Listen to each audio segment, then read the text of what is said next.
Hello Sagittarius and welcome to my channel White Angel Messages. I'm Angel. This is the first Summer Love Tarotscope bonus reading that covers June 21st, summer solstice, all the way to July 4th, 2025. 2 weeks, and we're going to have one every 2 weeks until the autumn equinox. First, we'll take a look at the specific days that are good and bad for love. Then we'll take a look at the tarot messages. And lastly, we'll get an oracle message of advice for those in a relationship and those that are still single. Everything is timestamped below in the description box. Okay, Sag, let's start with the two planets of love, Venus and Mars. As you know, Venus is the goddess of love, which symbolizes and governs love, beauty, and harmony, while Mars symbolizes passion. He drives desire and the physical energy. Together, they are the cosmic lovers and are very important in determining our romantic desires, attractions, and all the forces that are at work in our intimate relationships. Let's start to see what's going on in the calendar. On the 22nd of June, we have a beautiful green heart. Green, just like the traffic lights. Let's go. Venus is in conjunction with the moon, so everyone will be feeling sweet, tender. Relationships are all harmonious. A perfect time to connect with female energies, even with your mother. That's how good it is, okay? You can go out and have fun. In fact, on this day, even Mars is in a good mood because Mars will be sextiling with Jupiter. So there's a lot of people that will be feeling that strong vitality and just feeling good in general, okay? A lot of enthusiasm, a lot of determined action, a lot of energy, and the willingness to take the lead. You're going to be making happy decisions on this day. Okay, it's also a very good day to travel, but if you do so with someone that you care about, I'm going to have to give you the Cinderella curfew, be home by midnight, because on the 23rd, that's a negative day for relationships. Very bad. In fact, Mars is going to be squaring with the moon in Gemini. This means that you can get worked up, arguments are easy, people will be saying things and doing things in a hasty manner.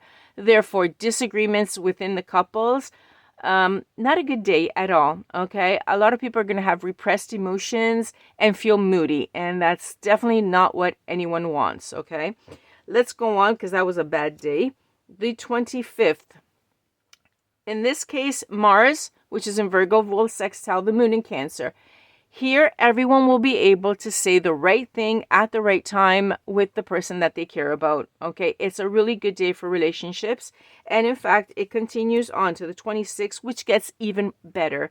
The 26th, Venus will sextile with the moon in Cancer, which means that it's perfect for love, for relationships, and even for marriage. If you want to elope, perfect day. Everything will go smoothly. Okay, you can even organize some sort of social event or get together party with friends. Everyone will be smiling and everyone will be happy. Okay, it's so good that it's even perfect for a blind date. That's how good it's going to go. You don't even know the person, it'll go well. Furthermore, on the 26th, Mars, which is in Virgo, is going to sextile with the Sun, which means there's going to be a lot of confidence to go after some sort of romantic ventures, whatever. And also with great appetite, people are going to want to fall in love. In fact, with such a great appetite that it is the perfect day to try to make a baby. So think about it well. On the 29th instead, we have a bad day for Venus. Venus is going to be squaring with the moon. That's going to be in Leo. Do not try to bond with people on the 29th emotionally because it's a day of arguments. In fact, here I'm going to tell you straight off, everybody stay away from women, okay? Because it's not a good day for Venus, so just stay away from them. On the next day, it is a bad day for Mars. Okay, sometimes it's him, sometimes it's her. Okay, on the 30th, Mars is going to go in conjunction with the moon in Virgo, and Mars is also going to be in Virgo, which means irritation, even violence, bad day. People are going to be boastful and gossipy, and it's going to drive you bananas. Like, it's going to be like, shut up, please. Okay, and even though Mars can be seen like a passionate energy even when they're fighting, please be careful because on the 30th, that tension that you feel inside, that muscular tension, it could cause marital problems or even separation. So stay away from the passion. It's not going to be, that passionate stuff. No, just stay away from it. Okay, it's a really bad day, the 30th, for relationships. Just find an excuse and go somewhere else. On the 1st of July, you can come back. And Venus is in Taurus, which is great. And it's going to trine with the moon Another great day for love and marriage, just like the 26th. The 26th is even better, but this one is good just as well. People are simply going to be happy. And even if you have family get-togethers, everyone will get along and people will simply avoid conflicts. They just don't want it. At the center of their attention, there's going to be love and partnership. That's all they're going to be thinking about. If you already have someone, both of you will be in a very romantic mood. If you're single, a new acquaintance can easily be made. So get ready to meet someone on the 1st of July. Last date, the 4th of July. A little green, a little jealous, yellow. I was going to say, spoiler alert, I was thinking why. The jealousy. There's a little bit of caution here. Okay. Now, Venus will be entering Gemini, which means everybody's going to be in a good mood. In fact, so good of a mood that your voice is going to become calm and sensual and romantic and sexy. And this is where the caution comes in. Because on that same day, Venus is going to go into conjunction with Uranus, which means that it's going to create a particular mood. That is, that sensuality that you have thanks to Venus going into Gemini. It's going to, in couples, it's going to trigger some jealousy. And there go the trust issues and the arguments, okay? It could. Some people actually like jealousy. Now, that's why I put into caution. It's up to you if you like it, if you don't like it, if you want to stay with it, stick around, or leave, okay? Instead, if you are single, it's actually a good time to meet someone special online, okay? So do what you with these dates, because this is how it's going to be. I would avoid the reds, absolutely, and then go for the greens, because that way you will avoid problems. Okay, guys, I hope you circled those dates on your calendar so everything will go well. Let's take a look at the messages that come through from Spirit to help you along the way, to be happy in love and to avoid arguments, etc. A piece of advice, any message that comes through. We won't necessarily see what will happen, but we could get messages of different types here, okay? Let's see. What do we have for Sagittarius Spirit for love for the first 2 weeks of the summer? And there we go. Okay. Yeah. Okay. This is good like this. Okay, Sag, you're going to go for it. You're going to be adventurous. You're going to take that leap of faith and say, I want a new beginning. I want my freedom. I want to start the summer off adventurous. And this is perfectly you. This is your profile. Okay. Adventurous Sag.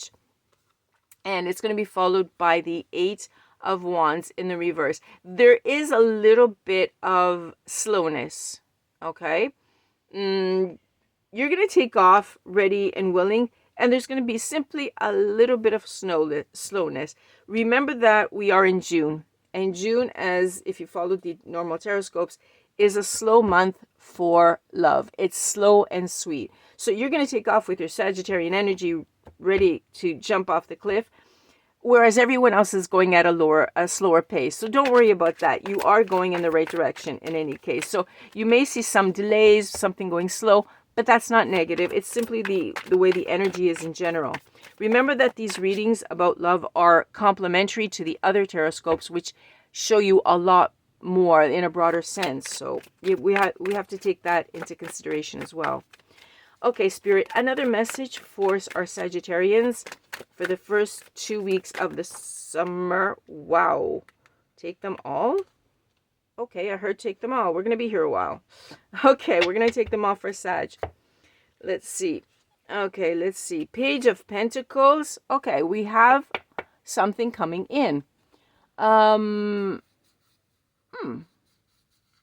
Someone is analyzing something and developing it really quickly.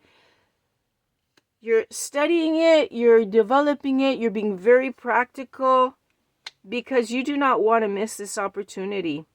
There is an opportunity for you, something new, and you're looking back at the past saying, I missed that opportunity. Guess what? I'm not going to miss it again.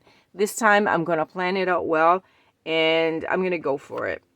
And in fact, there we go. The missed opportunity that you were looking at is with a high priestess, because what you did is you did not listen to your intuition, right? Had you done that, okay. Let's see. Yeah. you should have listened to your intuition, and that's it. That was the only thing, and that's what threw you off. But in any case, this time around, you're being wise and you're planning it out and you're developing it step by step. Let's see what the other one is. Oh, okay. The Hierophant. Okay. Now, the Hierophant is a really good card because what you're doing is you're following what you know. What you know will work. And even if it is conformity, it's traditional, you find it more solid. Okay. And in fact, look at the result. The result is the Ace of Wands. You're going to have a beautiful inspiration. Some new passion is coming in. Great energy. So for you, the beginning of the summer is going to start off a little bit slow and steady. But slow and steady is going to win the race. Okay? And you will not make that mistake about repressing your intuition and listening to your voice inside. You're going to listen to that voice inside. Brand new start, Sag. Brand new start. A lot of passion. A lot of love. Great. Okay, let's take a look now at messages that'll help out those of you that have had a long-standing relationship and would like to give it a little bit of youth to it. Bring it back to life a little bit. Maybe it was a little bit stagnant. Let's see. The first advice is, and this is, we usually get one for each. Share each other's feelings and experiences to enhance relationships. And in fact, if you share, it means that you're opening up and it causes a bonding effect. Once you open up and say something, they will too. And if they're a little bit slow in doing it because you're Sag and for you it's easy to talk and to get things out and it's more difficult for them, give them time. They'll come around, okay? Because when a person opens up, it creates trust. And so sooner or later, they will too. Okay. And this is a really, really nice card. Okay. If you are single instead, let's take out an advice card. If you're single, what can you do? Now, single means not married and have a long-term relationship. So you could have someone, but you're still officially single. Okay. Spirit, what advice do we have for Sagittarians that are single for the first 2 weeks of summer to help them in love? Ooh, there it is. It came out, didn't even notice it. Suitable. It says the person may not be the one you love the most, but they are suitable for you and can bring you joy and warmth. Okay, so let's see. Yeah, maybe you're making a choice or something. For some reason, they're not the one. Maybe you had some sort of other passionate relationship and it's a little bit different. But this one is the one that will bring you joy and bring you happiness and warmth. Okay, so we're going to have to wait to see if love blossoms because this is just the beginning. And it's saying not the one that at the moment you love the most. In time, this will grow and intertwine. Okay, consider that, Sag. Consider it because obviously you have free choice. Okay, this was our first bonus reading. I hope to see you on the next one. Remember that they are complementary to the normal Tarotscopes, so you should be watching both of them. In the meantime, Sag, I hope you had pretty good insight on what's going on. Congratulations on your choices because you're going to have that new passion coming in. Okay, Sag, thank you for watching, for liking, and for subscribing, and I'll catch you on the next one. Bye-bye for now. From Angel.